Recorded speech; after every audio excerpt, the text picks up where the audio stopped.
ॐ नमः सिद्धेभ्यः।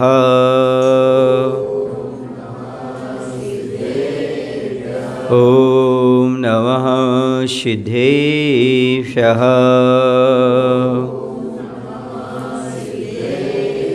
कौनिनमुक्कारम् अर्हन्तारं तहेव सिद्धानं आर्यवज्झायाणं लोयम्येषौसाहुरं लोयम्येषौसाहुरं। बोले देवादिदेव श्री महावीर भगवान की, आचार्य गुरुदेव विद्यासागर जी महाराज की, आचार्य समय सागर जी महाराज की।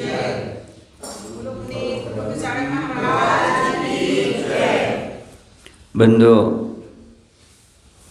पंचम काल होते हुए भी हमारे लिए जिन धर्म की शरण प्राप्त हुई है, ये बड़ी दुर्लभ बात है। बुद्धि भी काम कर रही है, ये भी अच्छी बात है। शरीर थोड़ा बहुत साथ देता है, ये भी अच्छी बात है। धन मिला है, ये भी अच्छी बात है। वचन वर्गना भी है, ये भी अच्छी बात है। ये सब मिलने के बाद इनको सार्थक कैसे बनाएं? तन को, मन को, धन को, वचन को सार्थक कैसे बनाएं? क्योंकि यह व्यर्थ चले जाते हैं। यदि इनका सही उपयोग नहीं किया तो यह व्यर्थ चले जाते हैं। व्यर्थ ना जाएं, इसके लिए क्या करें? तो संतों ने बहुत अच्छे सूत्र दिए। बुद्धि फलम तत्व विचारणम च, देहस्य सारम व्रतधारणम च, वित्तस्य सारम खलु पात्रदानम, वाचः फलम प्रीतिकरम नरानाम। उन्होंने लिखा, आपके पास मन मिला है, बुद्धि मिली है, तो इसका फल है तत्व विचारण। तत्वों का विचार करो। जो सारभूत तत्व बताए हैं, उन 7 तत्वों का चिंतन करो, विचार करो। जीव अजीवा सौवंद सम्मर निजरा मोक्ष, इन तत्वों का विचार करो। आपको पास क्या मिला है? मन मिला है, बुद्धि मिली है। इस प्रकार का विचार मनन चिंतन करो। हम जीव हैं तो क्यों हैं? जीव का कर्तव्य क्या है? आश्रव क्या चीज़ है? आश्रव से कैसे बचा जा सकता है? बंध क्या चीज़ है? इनसे कैसे बचा जा सकता है? संवर, इनके कारण क्या है? इन्हें कैसे हम अपना सकते हैं? निजरा कैसे कर सकते हैं? और संसार से कैसे छूट सकते हैं? ये विचार करो। प्रातः काल उठ करके सबसे पहले यही चिंतन करें। को हम कीदग्नो कुत्तो किम प्राप्त्या किम निमित्तिका इत्तोहम प्रत्योहम नोचेदस्थान ही मतिर्वेद। कहते हैं ऐसे लोगों की बुद्धि नष्ट हो जाती है, भ्रष्ट हो जाती है, जो ये विचार नहीं करते मैं कौन हूँ, मैं कहाँ से आया हूँ, मेरा स्वरूप क्या है, मेरा कर्तव्य क्या है, मैं कहाँ भटक रहा हूँ, मैं क्या कर सकता हूँ। ये प्रतिदिन जो प्रातः काल उठ करके चिंतन नहीं करता, विचार नहीं करता, उसकी मति भ्रष्ट हो जाती है। अर्थात वो उसकी बुद्धि पापों में लग जाती है, कषायों में लग जाती है। इसलिए विचार करो, मैं कौन हूँ? आत्मा हो के शरीर हो? आत्मा का क्या कर्तव्य होता है? ये विचार करने की आवश्यकता है। ये प्रतिदिन प्रातः काल उठ करके विचार करो, मैं कौन हूँ, कहाँ से आया हूँ। कहाँ से आए हो? नहीं पता। कहाँ जाना? नहीं पता। लेकिन लक्ष्य क्या है? मोक्ष जाने का लक्ष्य लेकर के चलो। ये तत्व विचार करो, अपने जीवन में हमें करना क्या है, कर क्या रहे। जाना तो मोक्ष है, लेकिन क्या क्रियाएं मोक्ष जैसी हैं? मोक्ष अकेले कहने से मिल जाएगा क्या? विभेति मृत्यु तो मोक्षो नित्यम सर्वम वांछति नाशलाभा। आचार्य कहते हैं समंतभद्र महाराज कि व्यक्ति रोज मृत्यु से डरता है, तो क्या मरने से बच जाएगा क्या? रोज मोक्ष चाहता है तो मोक्ष चाहने से मिल जाएगा क्या? संभव नहीं है। मृत्यु से बचा नहीं जा सकता मात्र इच्छा रखने से, और मोक्ष मिल नहीं सकता अकेले इच्छा रखने से कि मुझे मोक्ष की प्राप्ति हो जाए, बल्कि साधन अपनाना पड़ेंगे। क्या अपनाना पड़ेंगे? साधन अपनाते हुए यदि आगे बढ़ोगे तो ही आपको मोक्ष मिलने वाला है। वरना मुक्ति का लाभ प्राप्त नहीं होगा। उसी प्रकार से हम बार बार विचार करते हैं और विचार करने की आवश्यकता भी हमारे लिए है कि हम प्रतिदिन तत्व का विचार करें। दूसरी बात है शरीर। आपको क्या मिला हुआ है? शरीर मिला हुआ है। तो शरीर का क्या? तो उन्होंने कहा शरीर का सार यदि कोई है तो व्रतों को धारण करना है। यदि आपको शरीर प्राप्त हुआ है तो व्रतों का पालन करो इस शरीर के माध्यम से, क्योंकि इस शरीर को पूज्यता प्रदान करेगा। इस शरीर के लिए यदि उच्च स्थान प्रदान करेगा तो कोई वो करेगा, उसका नाम है व्रत। जो व्रती होते हैं वो हमेशा पूजनीय हो जाया करते हैं। इसलिए आपके लिए व्रतों को धारण करना बहुत आवश्यक है। जीवन में कोई ना कोई व्रत अवश्य लो, व्रत का पालन करो। आप लोग जो व्रत करते वो तो करना ही, जैसे अष्टमी को करते हैं, चतुर्दशी को करते हो, और भी सूर्य कारण आदि करते, 10 लक्षण आदि करते, और भी आप लोग बहुत सारे व्रत करते। उन व्रत की बात नहीं कही जा रही है। व्रत का अर्थ है 5 पापों का त्याग। व्रत का अर्थ क्या है? व्रतेर व्रतम, 5 पापों से व्रत होने का नाम व्रत है। गृहस्थ जीवन में एक देश व्रत हो जाओ, अनुव्रत धारण कर लो, प्रतिमाधारी बनो, और बाहरी घर छोड़ करके आत्म कल्याण प्रवृत्त होकर के मुनि बन करके 5 पापों का त्याग करो। शरीर धारण करने का यही फल है, तभी हमारा शरीर धारण करना सार्थक हो सकता है। वरना जन्म मरण तो चल ही रहा है, पुनः जन्म लेता है, पुनः मरण करता है। इस शरीर के कारण यही तो जीव कर रहा है, और कौन सा कार्य कर रहा है? निगोरिया जीव क्या करता है? एक श्वास में 18 श्वास, बस का यही जीवन है। 18 बार, जब तक आप एक श्वास लेते हो ना, वो 18 बार जन्म कर लेता है और 18 बार ही मरण कर लेता है। ऐसा आपने कई बार किया, एक आध बार नहीं किया। कितनी बार किया है? अनंतों बार ये जन्म मरण का चक्कर हमारा चलता रहा है। शरीर मिल पाया तो क्या किया? कुछ नहीं किया, विषय भोगों में लगे रहे। एक तो कभी कभी मन ही नहीं मिला, असंगी पंचेंद्रिय पर्याय में पड़े रहे, तो वहाँ पर ज्ञान ही नहीं रहा कि शरीर का क्या उपयोग करना चाहिए। और मनुष्य पर्याय मिली है तो थोड़ा बोध हुआ है कि शरीर का कुछ उपयोग है। तो आचार्य कहते एक ही उपयोग है शरीर का, वह है व्रतों को धारण करना। यदि आपने व्रतों को धारण नहीं किया तो शरीर पाने का कोई उद्देश्य नहीं होता। ये शरीर कड़वी तुम्बी के समान है। कड़वी तुम्बी समझते आप लोग? हाँ, तुम्बी होती है, लौकी होती लंबी, तुम्बी कैसी होती है? ऐसी गोल जैसी होती तुम्बी। यदि वह कड़वी निकल जाए तो उसे खाने वाला मर भी सकता है, इतनी कड़वी होती है वो। कौन? तुम्बी इतनी कड़वी होती है कि आदमी का मरण भी हो जाए। इसलिए सावधानी पूर्वक ही लोग सब्जी को बनाते हैं, चक चक करके, कहीं वह है कैसी ना हो, कड़वी ना हो। तो यह तुम्बी इतनी कड़वी होती है, और यदि उसको सुखा लिया जाए उसी तुम्बी को, तो बड़ी बड़ी तुम्बी होती हैं, उसके सहारे नदी को भी पार कर सकते हो। सुने आप लोग कि नहीं? हाँ, उसको पार कर सकते हो आप। इस प्रकार ये शरीर है, शरीर से विषय भोग करोगे तो जहर के समान मारेगा, भव में दुखी करेगा, कड़वी तुम्बी के समान। और इसको व्रत लेकर सुखाओगे तो संसार समुद्र से पार उतर जाओगे। आचार्य ने लिखा, हम भीतर गए, हम भी तर गए। कहाँ गए हम? भीतर मतलब आत्मा में गए। हम भीतर गए, हम भी तर गए। तुम भी सम, तुम भीतर जाओ, तुम भीतर जाओ। नहीं है समझ में? तुम भी के समान तुम भी भीतर जाओ, अंदर आत्मा में जाओ, और तुम भी संसार से तर जाओ। और भीतर जाने का सौभाग्य कब मिलेगा? अव्रत के साथ कि व्रत के साथ? पंचेंद्रिय और मन चंचल है, तब तक क्या आत्मा में लीन हो सकते हो आप? अंदर जा सकते हो क्या? इसलिए आचार्य कह रहे हैं कि यदि आपके पास देह मिला है तो देहस सारम व्रत धारणम छे। देह धारण करने का सार यदि कोई है तो व्रत को अंगीकार करो। मनुष्य पर्याय की सबसे बड़ी विशेषता है व्रतों को धारण करना। व्रत मात्र सामान्य नहीं, महाव्रत को कहा, क्योंकि अनुव्रत तो त्रेंच भी धारण कर लेते हैं, पशु पक्षी भी व्रती बन जाते हैं। जो 2 प्रतिमाओं का पालन आप करते हो ना, उतना तो कौन कर लेते हैं? त्रियंच भी कर लेते हैं, हाथी घोड़ा बंदर पूर्व कोटि वर्ष तक पालन कर लेते हैं। कौन? त्रियंच। और स्वर्ग में जाकर के अपनी सीट बुक कर लेते हैं। यदि आपने अनुव्रत तक सीमित रहे तो कोई बड़ी बात नहीं है। उन्होंने कहा मनुष्य हो, महाव्रतों को धारण करके अपने जीवन को सार्थक बनाओ।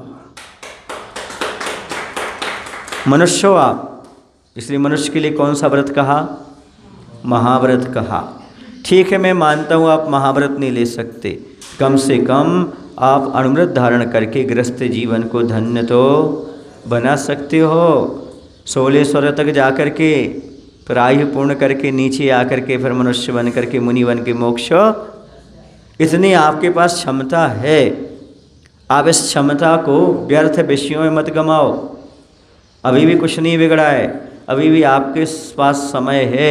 व्रत पाकर के यदि आपने शरीर पाकर यदि व्रत धारण नहीं किया तो क्या किया, बोलो बताओ भाई। और मन पाकर यदि आपने आत्मा के बारे में नहीं विचारा, परमात्मा के बारे में नहीं विचारा तो क्या किया आपने। अगला कहते हैं धन का सार। धन का सार को ये तो पात्र दान। धन आपको मिला है तो आपके पास 3 प्रकार के पात्र हैं, उत्तम मध्यम और जघन। इन पात्रों को दान दीजिएगा यदि आपके पास धन है तो, तभी आपको धन पाने की सार्थकता है। वरना जितना भी विषय भोगों में आपका धन लग रहा है, आचार्य पद्मनंदी पंचमस्का ग्रंथ में लिखते हैं, जितना भी आपका धन भोगों में लग रहा है, दान के अलावा अन्यत्र लग रहा है, वह सब कर्म का बंध करा रहा है। बोलो भाई, क्या करा रहा है वो? कर्म का बंध। आपने बहुत सारा पैसा कमाया, किस चीज़ में लगाया?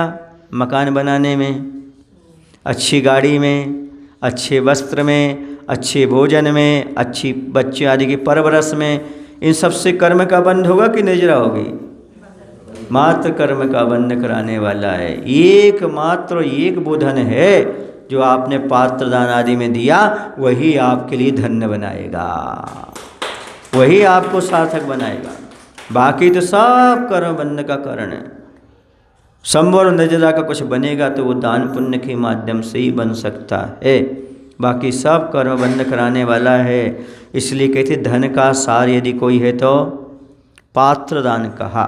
और पात्र दान हमेशा थोड़ी आपको सौभाग्य मिलता। पात्र आपके यहाँ हमेशा मुनिराज आते हैं क्या? बोलो ना।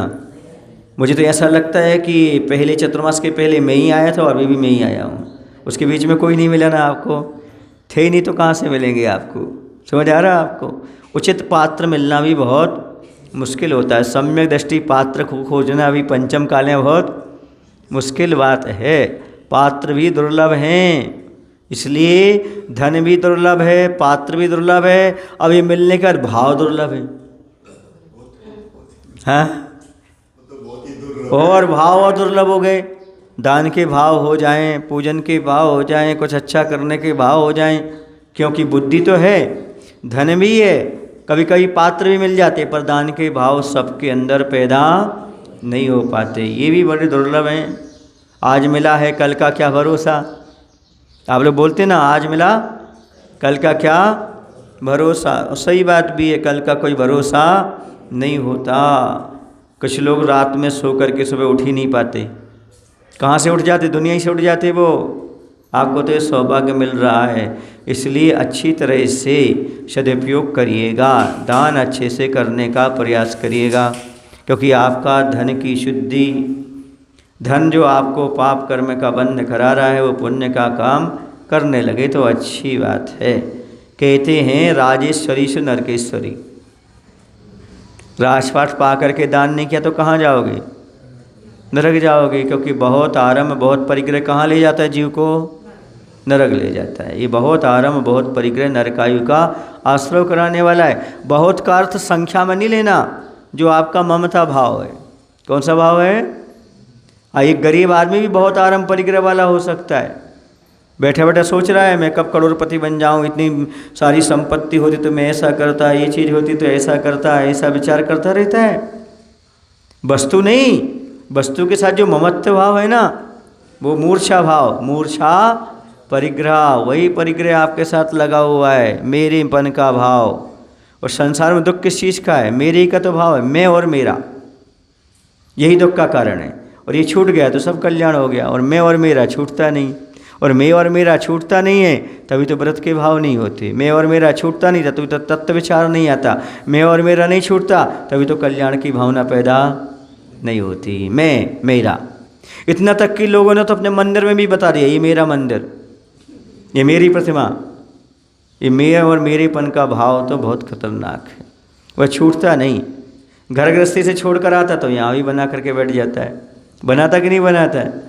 वो भी सम्यक दर्शन में दोष है। आप क्या समझ रहे हो? जब ये मेरी प्रतिमा है, मैं यहीं अभिषेक करूँगा, ये मेरा मंदिर है, ये मेरी विधि है, ऐसा कहना जब सम्यक दर्शन में दोष है तो ये मेरी बेटी है, ये मेरा बेटा है, ये मेरा मकान है। सोचो भाई, पर रात दिन किस में लगे रहते आप? सही बताओ। मेरा तेरा, मेरा तेरा, मेरा तेरा। बच्चों को भी सिखाते रहते, खुद भी सीखते रहते, इसी में 24 घंटे लगे रहते हो। अब कैसे अपना विचार आएगा कि मेरा तेरा छूटना चाहिए? ये भाव विचार कब आता है? जब कभी कभी स्वाध्याय करते हैं और कभी कभी साधुओं के प्रवचन सुनते तो लगता है सब बेकार है, और थोड़ी बाहर निकले तो अपनी कार है। यहाँ सब बेकार है, बाहर निकले तो अपनी कार है, अपनी सरकार है, वही घोड़ा है, वही मैदान है, सब वहीं लग जाते हो। 24 घंटे में 10-20 मिनट आपका भाव कभी पैदा होता है। इसी निरंतर स्वाध्याय करने की आवश्यकता है और धन का सदुपयोग करने की आवश्यकता है। इसके बिना कुछ भी कार्य होने वाला नहीं है। आप लोग सोचते धन इकट्ठा करते जाओ, इकट्ठा करते जाओ, क्या होगा? तो आचार्य कहते हैं दुख को दूर करने में समर्थ होकर भी जो सावक साधुजन को कष्ट में देख करके भी उनके दुख को दूर नहीं करते, उनके लौकिक धर्म भी संभव नहीं है। फिर भला लोकोत्तर धर्म तो उससे बहुत दूर है, ऐसा समझना चाहिए। क्या लिखा? आचार्य जयसेन महाराज कहते हैं कि जो व्यक्ति दान आदि नहीं देते, बैयावृत्ति आदि नहीं करते, सब कुछ जानते हैं फिर भी समय नहीं निकालते, करते नहीं हैं, समझो उनके तो लौकिक धर्म ही नहीं है। उनको आध्यात्म धर्म कैसे प्राप्त होगा? मान लो अपने नगर में साधु हैं, बैयावृत्ति के भाव नहीं, दान के भाव नहीं, प्रवचन के भाव नहीं, तो समझना उनको फिर आध्यात्मिक धर्म तो आ ही नहीं सकता। क्यों नहीं है? क्योंकि व्यवहारिकता उनके पास नहीं है, और व्यवहारिकता नहीं है तो फिर आत्मधर्म की प्राप्ति संभव ही नहीं हो सकती। इसलिए किसी ने लिखा, व्यवहार तुम्हारा शुद्ध नहीं, कल्याण तुम्हारा कैसे हो? जब व्यवहार भी तुम्हारा शुद्ध नहीं है तो कल्याण कैसे हो सकता है? अच्छा ये बताओ, आत्मा का ध्यान कर सकते आप क्या? कितने घंटे कर सकते हो? आत्मा का सोच तो सकते, पर ध्यान तो तुम्हें होने वाला है ही नहीं। फिर क्या बचा तुम्हारे पास? यदि सेवा नहीं की, भक्ति नहीं की, दान नहीं दिया, तो फिर क्या किया जीवन में? बोलो आपने। आत्मा का ध्यान तो आपके बस का नहीं, मुझे पता है। आप पूछेंगे कैसे पता महाराज जी? क्योंकि हम आप जैसे थे तब हमने अनुभव कर लिया। आपको हमारा अनुभव नहीं, पर हमें तुम्हारा अनुभव है। ग्रस्त अवस्था में आत्मा का ध्यान तो संभव है नहीं। जैसे ही ध्यान में बैठते कुछ और का और नज़र आने लगता था। आपको भी आता होगा, ऐसी बात नहीं है। हाँ, यहाँ आप बैठे जरूर हो, पर वचन सुन रहे हो, पर पता नहीं क्या आपके मन में चल रहा होगा। अगर कौन सी व्यवस्था चल रही होगी? किसी की व्यवस्था चल रही हुई, चलो भाई अपन आज यहाँ चलेंगे। किसी की चल रही हुई ऑफिस जाना है, किसी की चल रही हुई बच्चे कहाँ गए होंगे, क्या हो रहा होगा, सब मन में विकल्प उठता रहता है। क्योंकि गृहस्थ को आत्मा का ध्यान संभव नहीं है। आत्मा का ज्ञान तो हो सकता है, पर ध्यान होना बहुत कठिन है। मैं आत्मा हूँ ऐसा बोल लेता है, वह संवेदन नहीं कर पाता उस रूप में, क्योंकि अभी वह वृत्ति नहीं बन पाया। क्या नहीं बन पाया?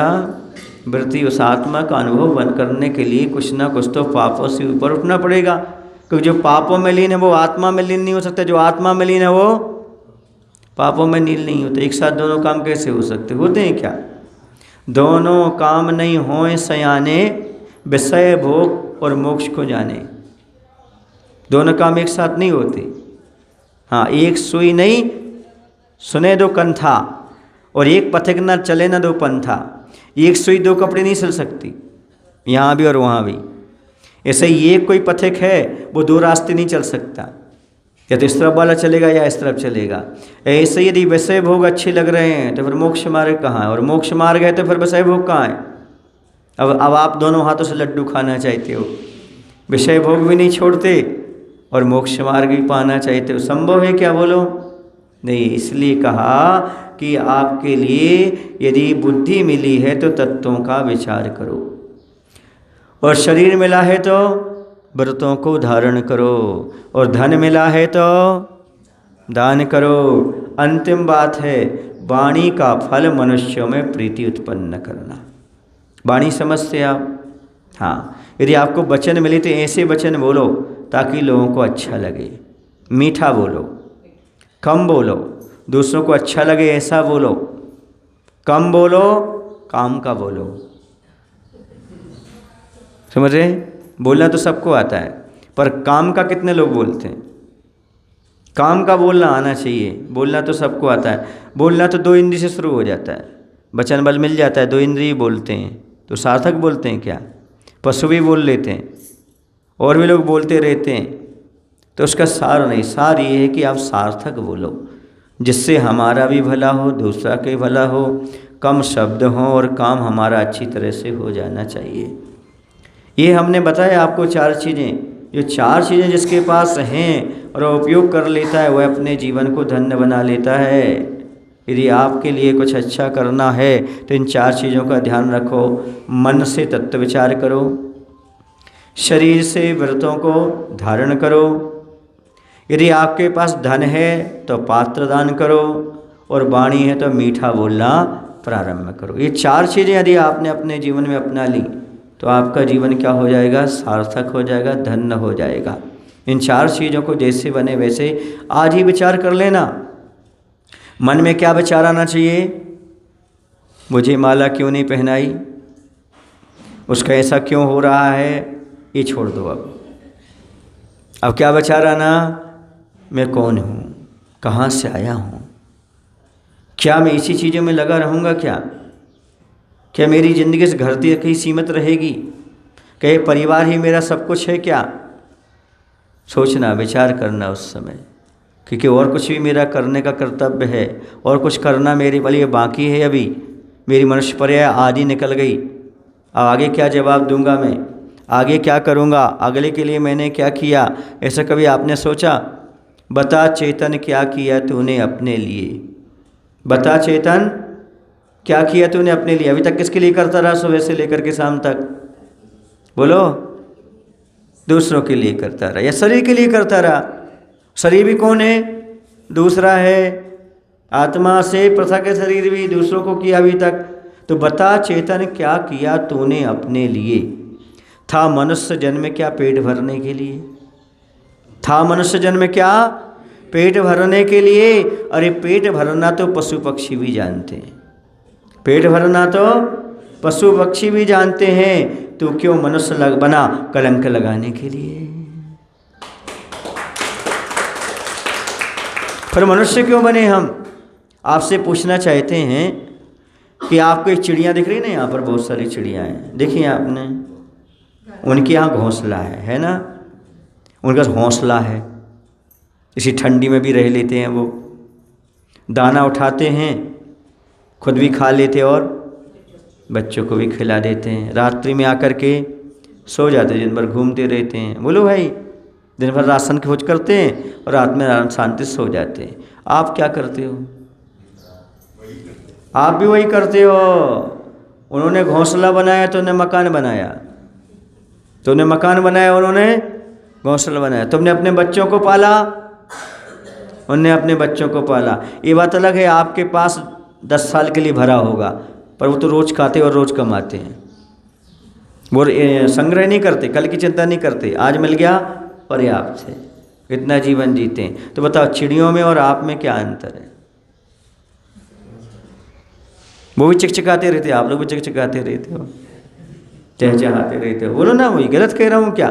बता चेतन क्या किया तूने अपने लिए? अपने लिए क्या किया तुमने, बताओ। था मनुष्य जन्म क्या पेट भरने के लिए? यही काम करने के लिए हम अपने जीवन में आए थे बस। हाँ, शादी विवाह करेंगे, बच्चे पैदा करेंगे, पैसा कमाएंगे, एक अच्छा बंगलो होगा, एक अच्छी गाड़ी होगी, यही जीवन है क्या? थोड़ा तत्व विचार करो, चिंतन करो कि हमारा इससे ऊपर उठकर भी कोई कार्य है। मात्र घर तक सीमित नहीं रखना, कुछ परोपकार के काम भी करना है। कुछ समाज सेवा में भी हमारा कुछ उपयोग होना चाहिए, कुछ साधु सेवा में भी हमारा उपयोग होना चाहिए, कुछ हमारे तन मन धन का मंदिर निर्माण में भी उपयोग होना चाहिए। जो कुछ हमने पाया है वह हम सीमित ना रहें, ये सब कर्म बंध कराने वाला है। एकमात्र जो हम घर से हट कर के, शरीर से हट कर के जो उपयोग करते हैं वो हमारे लिए कर्मयोद्धा का साधन बन सकता है। विचार आया कभी जब आप पैसा कमाते हो तब तो आपको लगता है इतना पैसा हम यहाँ पर खर्च करेंगे, इतना पैसा यहाँ पर खर्च करेंगे। कभी आपने सोचा कि इतना % दान करेंगे? नहीं, एक आध बार सोच लिया हो तो नहीं कह सकते, बाकी नहीं सोचते। बाकी पूरे आपको जैसे ही लास्ट वीक आता है ना, है ना, 31 के 30 डेट आती है ना, उस समय क्या मिलती है आपको? पे मिलती है, तनख्वाह मिलती है या कुछ भी होता है, तो उसमें सब आपके हिस्सा बने रहते हैं। ये बेटे के लिए निकालना है, ये इसके लिए निकालना है, वो उसके लिए निकालना है। कभी आपने निकाल के रखा कि मंदिर के लिए देना है? कैसा आपका विचार है, कैसा सोचा आपने? आपको मालूम नहीं, बहुत सारे लोग ऐसे हैं जो पैसा कमाने से पहले % बांध लेते हैं। इतना % में दान करूँगा, 10%, 12%। उनको ज़रा देखो आप, उनके जीवन में कभी धन की कमी नहीं आती। जो दान के लिए बचा कर रखते हैं, प्रकृति उन्हें बचा कर अपने आप दे देती है। आप भी कभी मन बनाओ, अपने धन का सदुपयोग करने का सबसे अच्छा तरीका एक है। मैं तो ये कहता हूँ सबसे बड़ा अमीर आदमी बनने का ही तरीका है। अपना % बांध लो। 100 रुपये कमाऊँगा तो 5 रुपये दान अवश्य करूँगा, 100 रुपये कमाऊँगा तो 2 रुपये दान अवश्य करूँगा, 100 रुपये कमाऊँगा तो 10 रुपये, 15 रुपये, 12 रुपये, जितना भी आपकी इच्छा हो इतना बांधो। फिर आप देखना आपकी प्रोग्रेस कैसे होती है। आपको पास धन भी आएगा, धन के साथ साथ आपका मन भी बनेगा, और पात्र दान आदि करते रहोगे तो नियम से आपकी सदगति होगी और आपका धन पाना सार्थक हो जाएगा। आम के आम, गुठलियों के दाम। पैसा तो कमा ही रहे हो लेकिन बांध लो। जैसे अतिथि संविभाग करते हो। अतिथि संविभाग का अर्थ क्या है? भोजन बना करके इतना हम साधु को देंगे, इतने व्रतियों को देंगे। ये क्या हो गया आपका? अतिथि संविभाग। इसी प्रकार पैसे का भी आपका विभाजन होना चाहिए। इतना % नियम से मैं दान करूँगा। अब किस मंदिर में करूँगा ये बात अलग है, कहाँ लगाऊँगा ये बात अलग है, पर धार्मिक क्षेत्र के लिए इतना % बचा करके रखूँगा। और रखते रखते साल भर इकट्ठा कर लिया, और यदि कोई अच्छा कार्य हो रहा है उसमें एक बोली लेकर के अच्छे से दान कर सकते हो। बोलो, कर सकते कि नहीं कर सकते? ये मन अभी से बनाना शुरू कर दो, अभी से आपका पुण्य शुरू हो गया। जब आपने बैंक में पैसा डाला तब से ब्याज शुरू। बोलो, सही है ना? पक्का। जैसे आपने बीज डाला खेत में, उसकी फसल की तैयारी शुरू, वैसे ही आपने पैसा ये सोच लिया इतना % दान करना है, वहीं से पुण्य आपका शुरू हो जाएगा। पर आप कब दान करते हो? जब कोई मांगे। भोजन कब करते हो? जब भूख लगे, कोई कहे या ना कहे। सही है ना? बोलो भाई। इसी प्रकार जो अवश्य करने योग्य होते वो आवश्यक होते हैं। तो 6 आवश्यक में दान आवश्यक है कि नहीं है? आवश्यक है। तब कोई मांगेगा तब देंगे कि हमारा कर्तव्य ही है। बोलो भाई, कितने लोग हैं जो कर्तव्य समझ करके दान देते हैं कि जब ज़रूरत होगी तब दे देंगे, या कोई मांगेगा तब दे देंगे, जब कोई कार्यक्रम होगा तब निकाल देंगे, कि पहले ही सोच के रखते हैं अब कोई हो या ना हो इतना पैसा तो मुझे दान करना ही करना। एक बार ऐसा बनाकर उसको देखो आप, ज़्यादा नहीं 2-4 साल ही बना लो आप। जिन लोगों ने बनाया है उनका आज देख लेना आप। पहले उनकी 10,000 की इच्छा नहीं, मतलब गुंजाइश नहीं थी दान करने की, आज 10 लाख दान करने की क्षमता उनके पास आ गई। कितने साल में? 2-4 साल में। क्या नियम बनाया? हम 12%, 10% दान करेंगे। ऐसा आपने कभी सोचा क्या? धन का सार यदि कोई है तो यही है, और धन वृद्धि का कारण भी कोई है तो यही है। क्योंकि जब तक खेत में बीज नहीं दोगे तब तक फसल नहीं आएगी। खेत में क्या देना पड़ेगा आपको? बोलो भाई, बीज डालना पड़ेगा। जब तक बीज नहीं डालोगे तब तक फसल आने वाली नहीं है। हमने सोचा ये नियम लेने के लिए आए, क्यों? हम सोचे नियम लेने आए तुम 5% 7%, हम ये सोच रहे थे। नियम लेने आए थे क्या? हाँ, कितने % दान करोगे? 5%। बहुत अच्छा। कम से कम कुछ ना कुछ % बांटो, उसको रखते जाओ, जहाँ आपका उचित होगा तीर्थ पर कहीं पर अपने उस दान करते जाओ। क्यों? क्योंकि जब तक % नहीं बांधोगे, जब तक आपका पुण्य आपके पास नहीं आएगा। देखो, एक ग्राहक तो मिल गया कम से कम, अपना कल्याण करेगा वो, हमारे लिए नहीं अपने लिए। आप नियम लोगे तो किसके लिए रहेगा?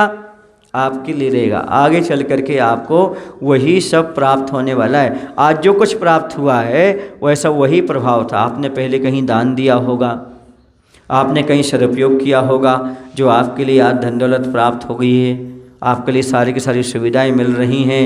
और मैं तो ये कहता हूँ, पूना शहर में भी आपके लिए जिनालय का निर्माण करने का भाव पैदा हुआ।